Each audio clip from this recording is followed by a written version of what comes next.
j'aimerais vous parler très rapidement comment intercéder dans l'esprit. Je vais être assez courte. Dans Matthieu 11, verset 12,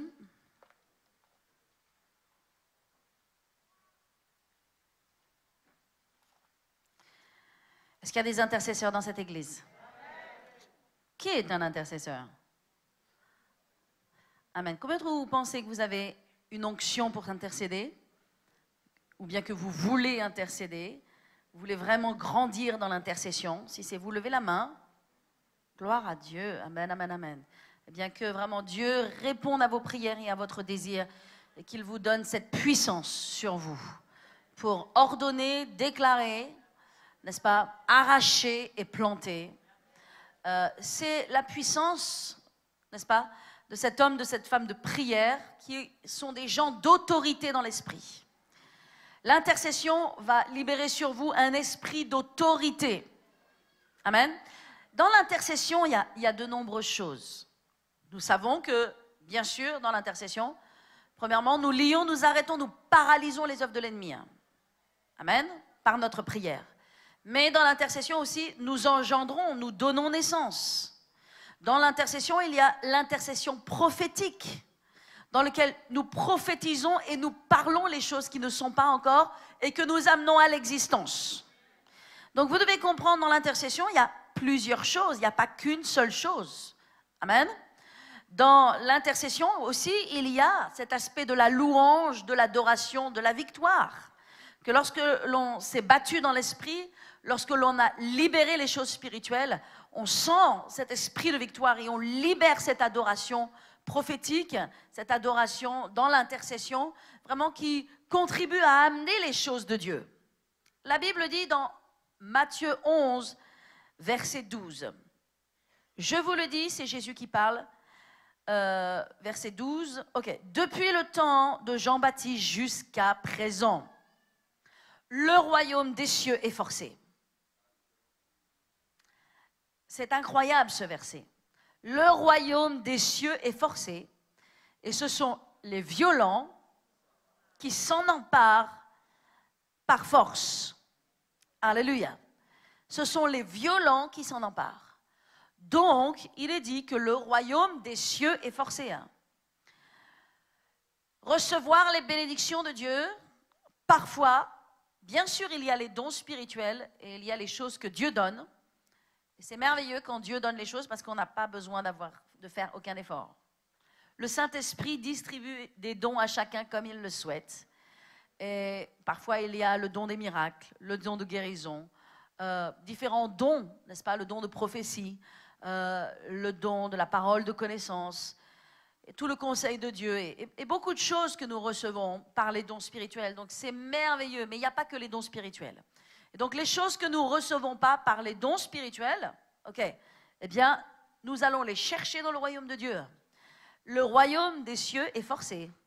Ce sont les violents qui s'en emparent. Ça veut dire qu'il faut aller chercher et prendre ce qui nous appartient. Il faut aller prendre nos promesses, prendre nos bénédictions. Alléluia. Et ça demande d'être un violent dans l'esprit, pas un mou, ni un faible, mais un déterminé. Alléluia. Bien sûr, nous sommes des êtres humains. Nous avons des moments où nous sommes plus forts que d'autres, n'est-ce pas?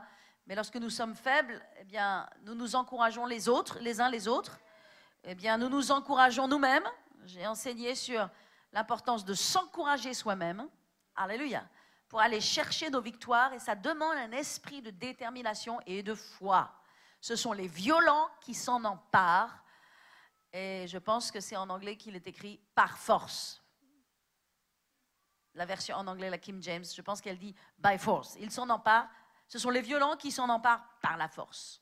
Amen. Maintenant, tournez avec moi dans Romains 8. Nous avons la détermination, gloire à Dieu. Nous avons la foi, merci Seigneur, mais nous avons besoin du Saint-Esprit pour intercéder. Intercéder sans le Saint-Esprit, c'est horrible. Oh!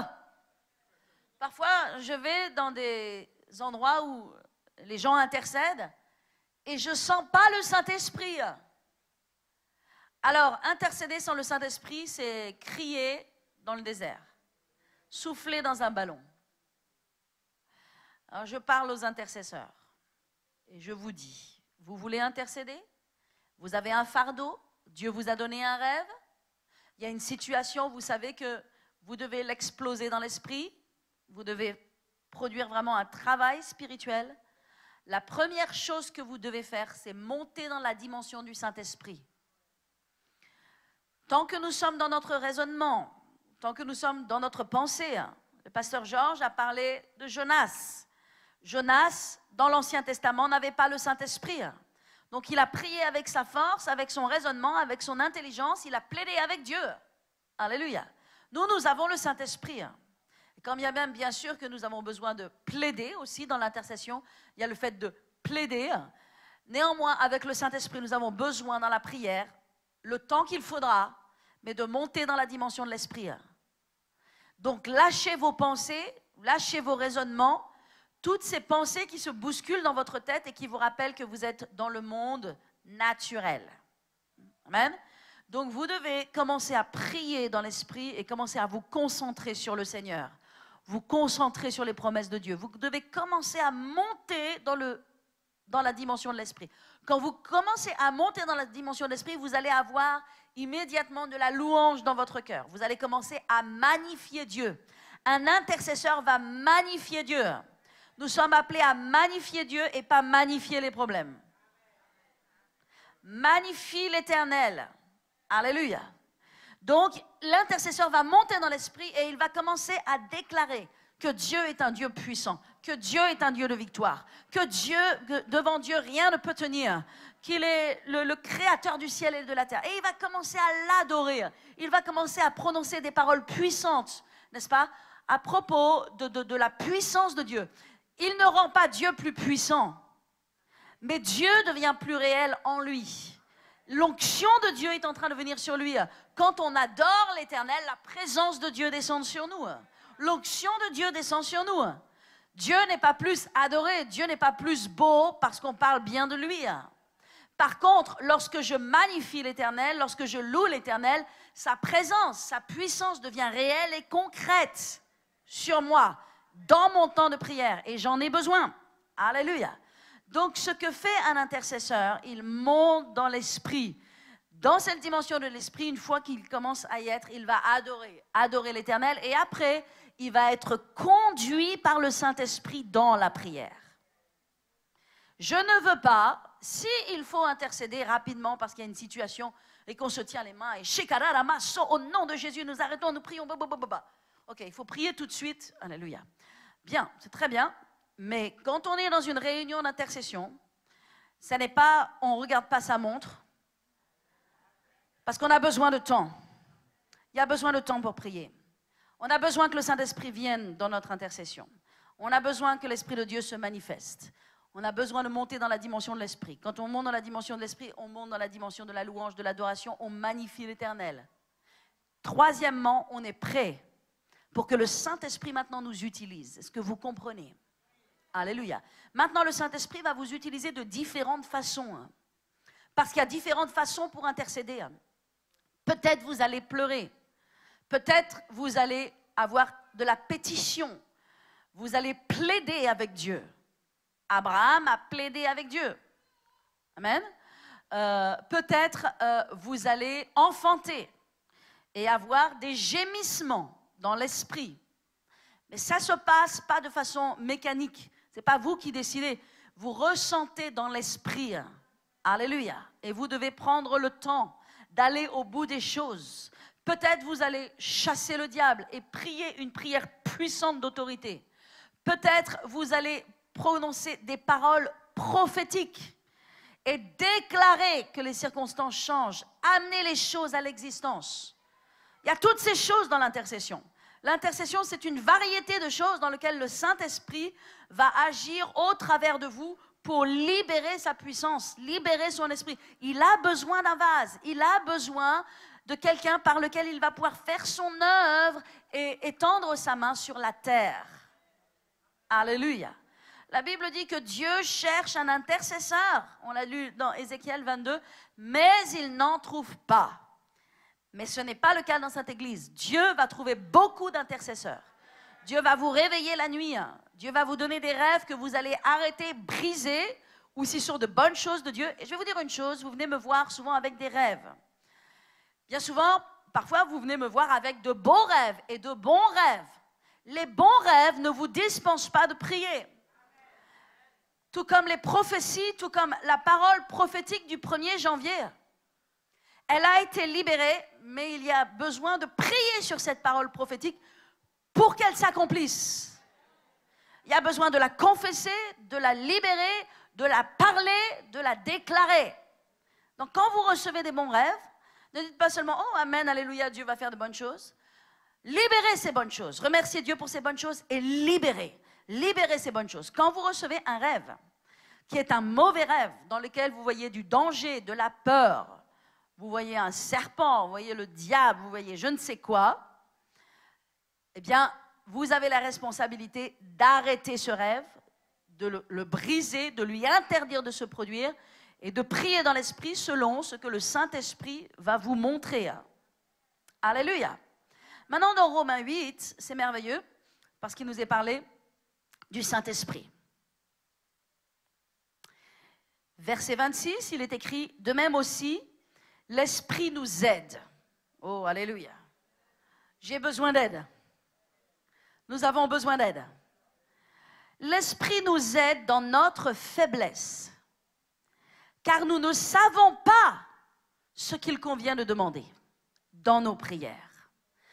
Vous comprenez que quand on prie avec notre tête, on part dans une direction, OK. Mais quand on monte dans l'esprit, on ne sait pas. On est dirigé par le Saint-Esprit. On va ressentir dans notre esprit de prier de cette façon-là, ou de cette façon-là, ou de cette façon-là.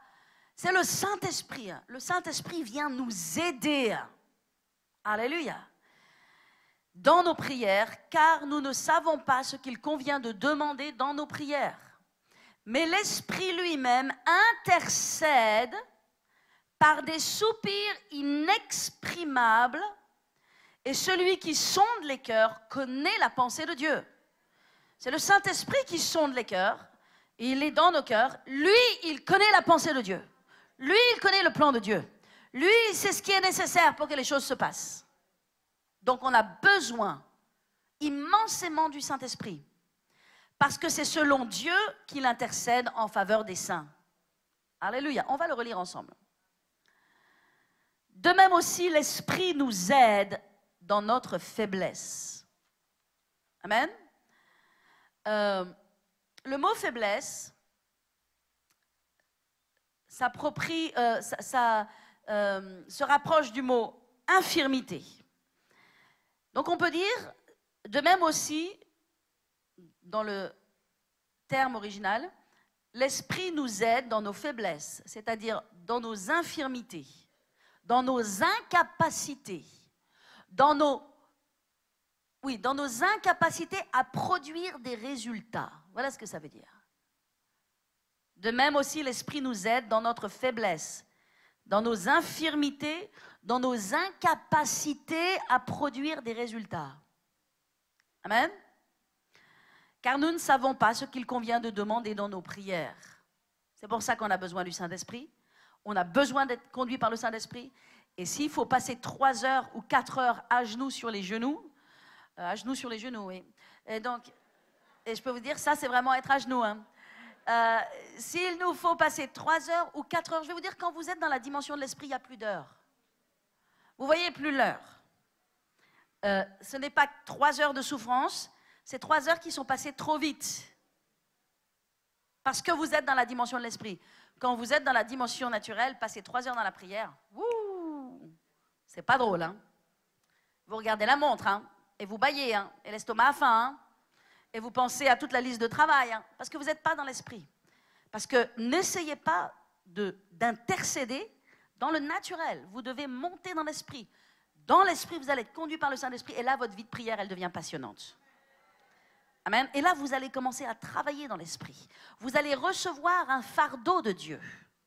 On ne peut pas prier sans fardeau. C'est pour ça que parfois les intercesseurs aussi, ils ont besoin de connaître les problèmes, ils ont besoin de connaître parce qu'ils ont besoin d'avoir une identification au fardeau. L'intercesseur s'identifie à la personne à laquelle il prie. Il prend son infirmité, il prend son fardeau, il prend ses angoisses, il prend ses problèmes, il prend ses luttes, il prend sa charge et il va, avec cette charge, prier, monter dans l'esprit, briser les choses. Mais il ne peut pas le faire juste avec un petit cœur léger, tranquille. Non, non, non, il reçoit du Saint-Esprit le fardeau parce que le Saint-Esprit lui-même aussi porte le fardeau et le dépose dans le cœur de l'intercesseur. Là, on est dans les choses pratiques de l'intercession. Vous voulez être un intercesseur? Premièrement, vous montez dans l'esprit. Vous vous mettez à disposition de Dieu. Un intercesseur, il se met à disposition de Dieu. Il dit, OK, Seigneur, j'ai ma soirée.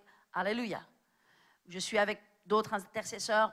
On a notre soirée, on a notre matinée. On va la prendre pour prier. Et maintenant, il monte dans l'esprit. Quand il monte dans l'esprit, il a vraiment ce flot de louanges dans lequel il va magnifier Dieu, magnifier la puissance de Dieu. Après, il va commencer à être conduit par l'Esprit dans la prière. Et là, le Saint-Esprit va le conduire dans une des types de prières. Parce que la Bible dit qu'il y a différents types de prières, de supplications, n'est-ce pas? OK? Et donc, il est écrit...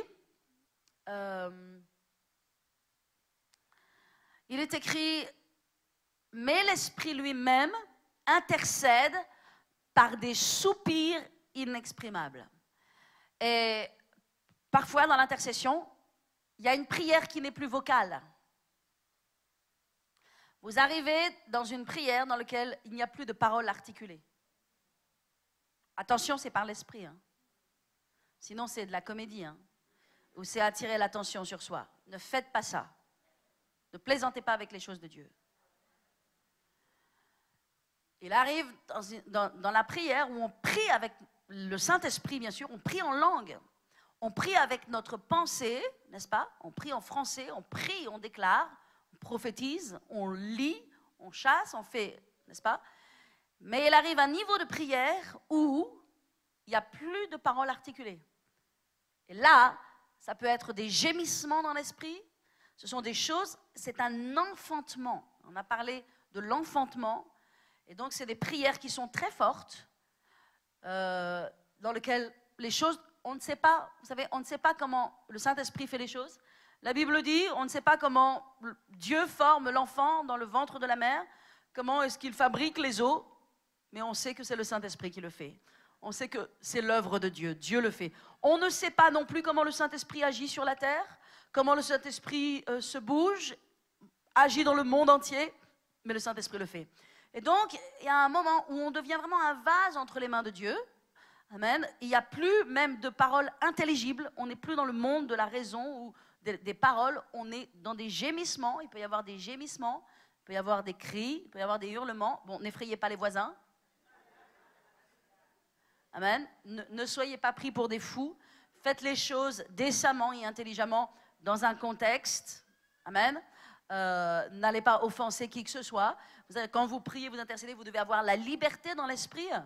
Amen. Vous devez être avec des personnes aussi qui ont de cette maturité. Et surtout, ne soyez pas dans la chair. Et ne faites pas les choses par la chair, mais seulement par l'esprit. Vous comprenez? Parce que rien ne prospère dans la chair. Amen. Donc, OK, par des soupirs inexprimables, et celui qui sonde les cœurs connaît la pensée de l'esprit. Donc le Saint-Esprit qui sonde les cœurs, il connaît, n'est-ce pas? Il sait où il va, il sait ce qu'il fait, parce que c'est selon Dieu qu'il intercède en faveur des saints. Donc vous devez comprendre que le Saint-Esprit intercède en faveur des saints. Il veut intercéder en faveur des saints. Amen. Il sait ce qui se passe, il connaît les dangers, il connaît les circonstances, et le Saint-Esprit communique un fardeau de prière. Alléluia. Donc on a parlé du fardeau de prière. Un intercesseur, il a aussi de la compassion, n'est-ce pas? Parce qu'il porte le fardeau, il a de la compassion, il y a aussi de l'identification. Et puis aussi un intercesseur, il a de la persévérance. Dis à ton voisin de la persévérance. Il est persévérant. Parfois, il a besoin de prier plusieurs fois pour le même sujet, jusqu'à ce qu'il qui sentent que c'est totalement fait dans l'esprit et qui voient les résultats. Donc un intercesseur va avoir de la persévérance. Et dans Éphésiens 6, 18,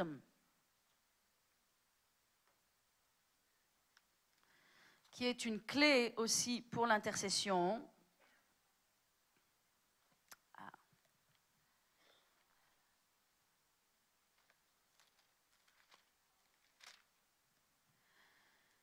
Il est écrit « Faites en tout temps par l'Esprit toutes sortes de prières et de supplications. » Et je vous ai expliqué que les supplications sont des intercessions. « Veillez à cela avec une entière persévérance et priez pour tous les saints. » Amen. Alléluia. Paul intercédait par l'Esprit pour les Galates. Regardez avec moi dans Galates 4, quand je vous ai parlé de l'enfantement. Dans Galates.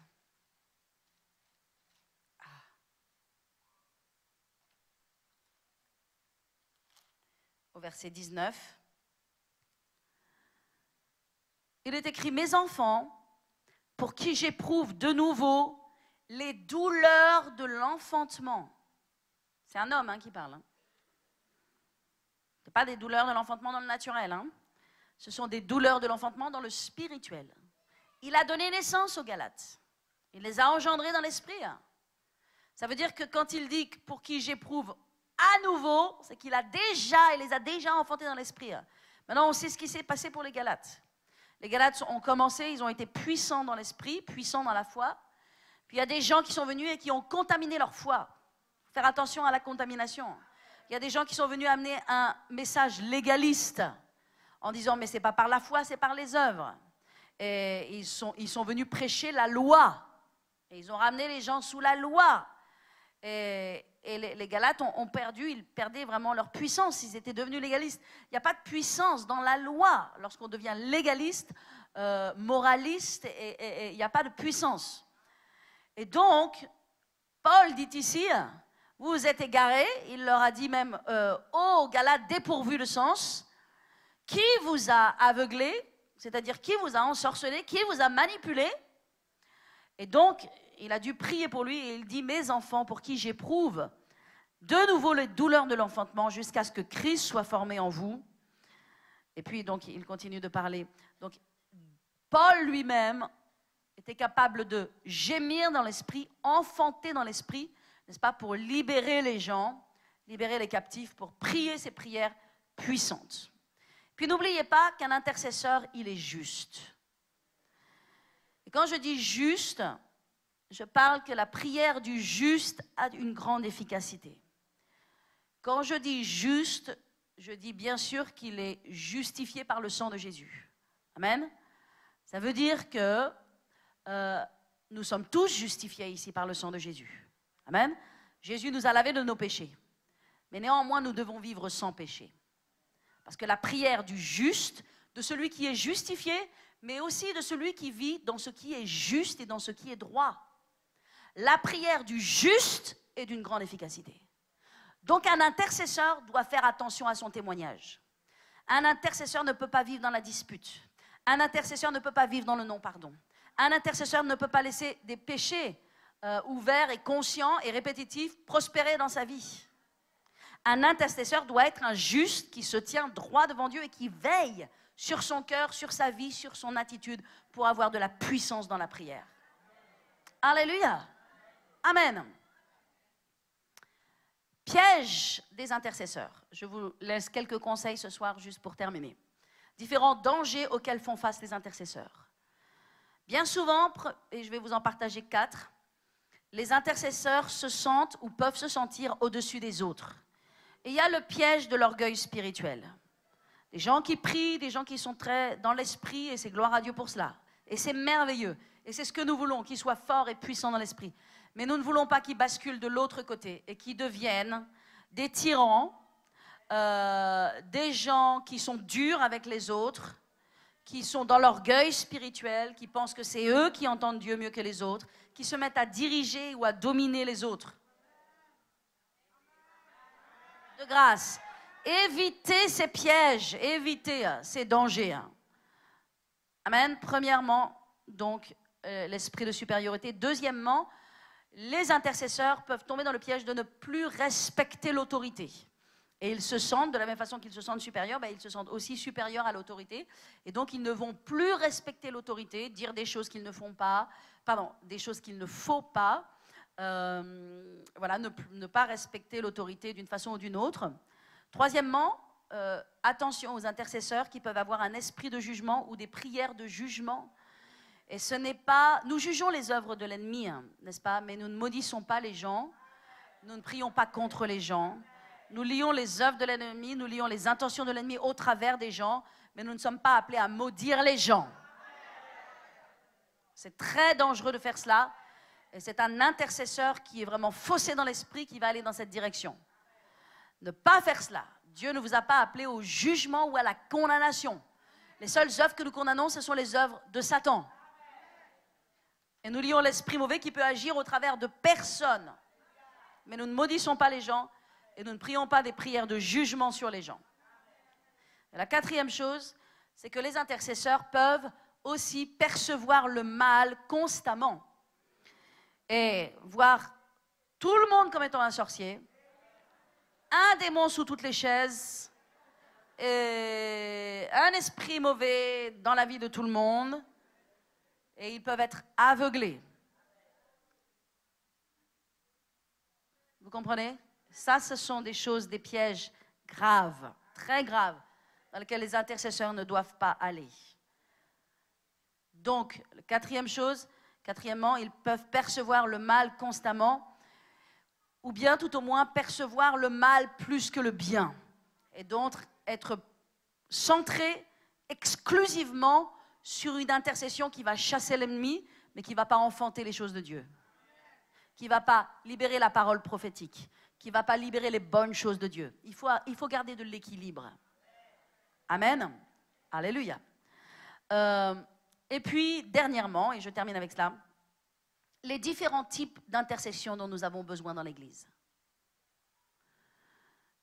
Si vous voulez devenir un intercesseur, que vous voulez dire, voilà, moi je veux, pasteur, être un pilier dans l'Église. J'ai besoin de plus de piliers dans l'Église. Que ce soit des gens qui prient, qui intercèdent chez eux, ou comme le Saint-Esprit va le conduire. Faites-moi savoir, n'est-ce pas, qu'il y ait une liste, qu'il y ait sur le fond une liste d'inscriptions où des gens inscrivent leur nom en disant « Pasteur, je veux être un intercesseur dans l'Église, que ce soit chez moi, vous pouvez compter sur moi toutes les semaines dans la prière, que ce soit avec d'autres personnes. Mais si c'est avec d'autres personnes, je dois le savoir. Parce que justement, il y a des pièges parmi les intercesseurs et que parfois, les groupes d'intercession ne vont pas dans le bon sens quand ils ne sont pas sous l'autorité spirituelle. Et donc, il y a différents types d'intercession qui sont nécessaires dans l'Église. Premièrement, ça c'est vraiment une chose que le Saint-Esprit me montre, me dit, me rappelle et me révèle quelque part. L'intercession pour le leadership. Premièrement, il faut intercéder pour la tête. Intercéder pour la tête. Il faut prier pour moi. Je n'ai jamais dit ça en 20 ans. Et combien j'ai eu tort.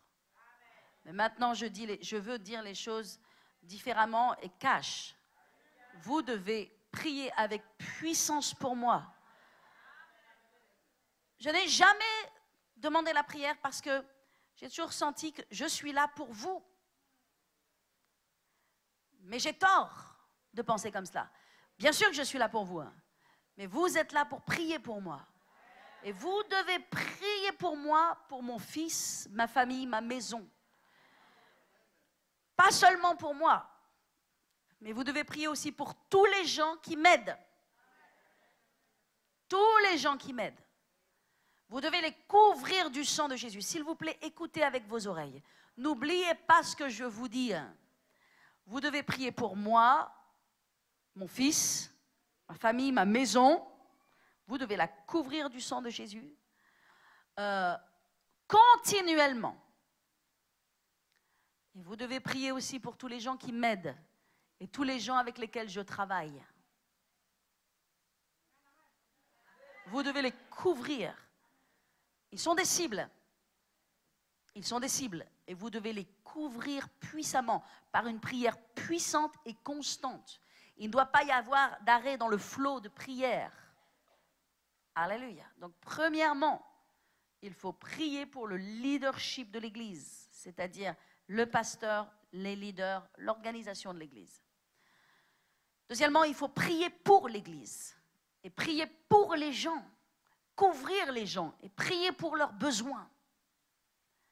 Très important de couvrir les gens de l'Église, de couvrir les jeunes, de couvrir les enfants, de couvrir les couples, les familles, de couvrir les besoins dans la vie des gens. Il doit y avoir une intercession spécialement pour ça. Troisièmement, c'est extrêmement important de prier pour la vision de l'Église.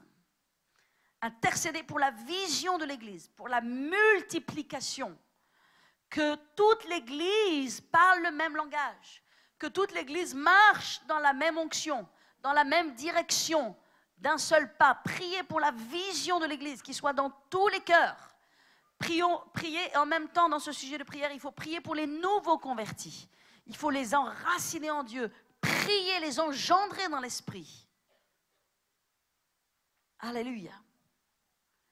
Et puis, quatrièmement, grand sujet de prière et d'intercession, qui doit être constamment dans l'Église, prier pour les projets de l'Église, donc vous connaissez le projet de l'Église, le grand projet de l'Église, bien sûr, c'est le bâtiment, prier pour les projets de l'Église et les finances de l'Église, protéger les finances de l'Église, prier pour la multiplication des finances de l'Église. C'est très stratégique, ce sont des choses très importantes et puissantes dans une Église, très stratégiques qui doivent être couvertes. Donc prier pour les projets de l'Église. Maintenant, nous prions pour le bâtiment. C'est la chose la plus importante pour laquelle nous devons prier. Et puis aussi, voilà, principalement c'est ça. Principalement, ce sont les grands points pour lesquels je veux une intercession continuelle. Vous savez ce que j'ai l'impression ce soir? J'ai l'impression d'avoir vraiment des enfants tout autour de moi à qui je donne des devoirs. Non, je vous dis très sérieusement, à qui je dis, ok, prenez votre cahier de texte et maintenant, toutes les semaines, voilà ce qu'il faut faire. C'est très important. Ce que je vous dis est très important. J'ai besoin de vous dans la prière. L'Église a besoin de vous dans la prière. Il faut monter dans cette nouvelle dimension dont j'ai enseigné ce matin, pour laquelle j'ai enseigné ce matin, et cette vraiment croissance spirituelle, cette maturité spirituelle. Amen. Tout le monde a besoin de grandir. Alléluia. Donc, 4 choses. Priez pour le leadership continuellement. Moi, ma famille, mon fils, ma maison, les gens qui m'aident, et les gens avec lesquels je travaille, notamment sur les projets du bâtiment. Vous devez couvrir le maire, l'architecte, le constructeur, plus les gens avec lesquels je travaille. Vous devez les couvrir. Vous devez les couvrir. Parce que quand on est dans cette dimension-là,